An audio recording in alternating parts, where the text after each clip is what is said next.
Today, we will be learning how to write an analytical thesis statement. A thesis statement is the foundation of any good essay. This is you telling the reader what your what your essay is going to be about. And it includes a few different things. First, it includes a claim. This is a position or a stance on the issue.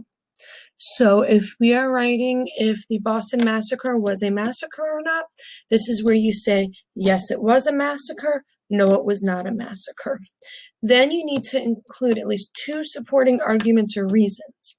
You're not going into detail at this point.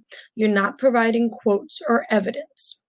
So going back to our Boston Massacre example, you would say, no, it was not a massacre because it was encouraged and prompted by the colonists, and only a handful of people died.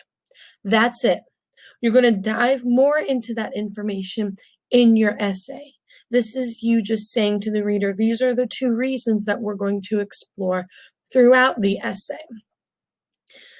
When applicable, demonstrate a relationship between the supporting arguments, so make sure everything is connected, and make sure you're addressing all parts of the question. So if it's a question with more than one part, you want to make sure everything is addressed in that prompt, in that thesis statement.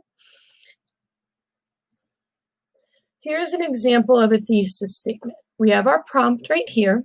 What conclusion or claim can you make about the relationship between the colonists and the Native Americans? Here's our thesis statement below. The colonists and Native Americans got along at first, but fighting broke out because the colonists took Native Americans' land and ruined their corn. Here's our claim. They got along at first, but fighting broke out.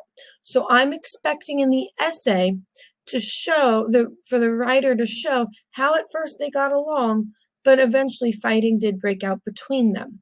Here's the relationship between the two parts of the sentence. And then we have the two supporting arguments, took the Native Americans' land and ruined their corn. So I'm expecting in the essay for all of the evidence to show either that how they took the Native Americans' land or how they ruined their corn. At no point in the thesis is there a quote or more specific evidence given than these two reasons. All of that is going to be saved for your actual essay. And if you'll notice, this is one sentence. You might have two sentences, but it really should be one sentence. And you shouldn't break it up and say the colonists and Native Americans got along at first, but fighting broke out, period. The colonists took Native Americans' land and ruined their corn, period. Don't do it like that because you can make it into one big long sentence.